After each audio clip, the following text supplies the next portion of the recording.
Assalamualaikum warahmatullahi wabarakatuh. Perkenalkan, nama saya Sofiatul Maharoma, NIM E 2019-2010 dari Ekonomi Syariah 1.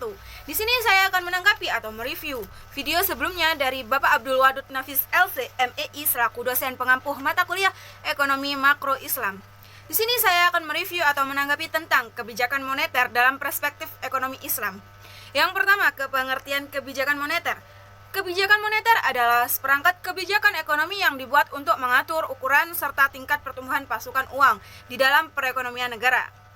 Selanjutnya ada dua jenis kebijakan moneter. Yang pertama, kebijakan moneter ekspansif. Apa itu kebijakan moneter ekspansif? Kebijakan moneter ekspansif atau yang disebut juga dengan monetary expansive policy merupakan kebijakan yang diambil untuk meningkatkan jumlah uang yang beredar. Tujuannya adalah untuk mengatasi pengangguran dan meningkatkan daya beli masyarakat. Dan yang kedua, kebijakan moneter kontraktif. Kebijakan moneter kontraktif adalah kebijakan untuk mengurangi jumlah uang yang beredar. Dan kebijakan ini dilakukan saat negara tengah mengalami inflasi. Kebijakan ini disebut juga dengan kebijakan uang ketat. Selanjutnya ada beberapa tujuan kebijakan moneter. Yang pertama, mengedarkan mata uang sebagai alat pertukaran dalam perekonomian. Yang kedua, menjaga kestabilan harga. Yang ketiga, menjaga kestabilan ekonomi. Dan yang keempat, meningkatkan kesempatan kerja. Yang kelima, memperbaiki neraca perdagangan kerja masyarakat. Yang keenam, distribusi likuidasi yang optimal. Yang ketujuh, mempertahankan keseimbangan antara IS dan LM. Dan yang terakhir, pertumbuhan ekonomi dan pemerataan pendapat. Selanjutnya, ada beberapa instrumen kebijakan moneter. Yang pertama, kebijakan operasi pasar terbuka. Kebijakan operasi pasar terbuka adalah instrumen kebijakan moneter yang diambil oleh Bank Sentral dengan menambahkan atau mengurangi peredaran jumlah mata uang. Yang kedua, kebijakan diskonto. Kebijakan diskonto merupakan instrumen kebijakan moneter yang diterapkan Bank Sentral dengan menaikkan suku bunga untuk mengatasi inflasi. Yang ketiga, kebijakan cadangan kas. Kebijakan cadangan kas adalah instrumen menaikkan atau menurunkan cadangan kas.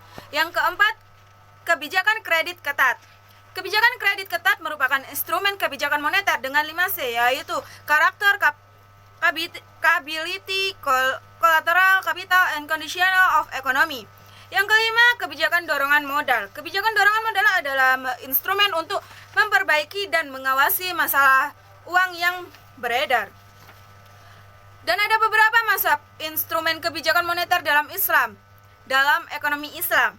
Yang pertama, mazhab pertama, yaitu atau iktisoduna. Pada masa awal Islam tidak diperlukan suatu kebijakan moneter karena sistem perbankan hampir tidak ada dan penggunaan uang sangatlah minim. Jadi tidak ada alasan yang memadai untuk melakukan pembahasan terhadap penawaran akan uang melalui diskresioner. Yang kedua, mazhab kedua atau mazhab mainstream. Tujuan kebijakan moneter pemerintahan adalah maksimalisasi alokasi sumber daya untuk kegiatan ekonomi produktif.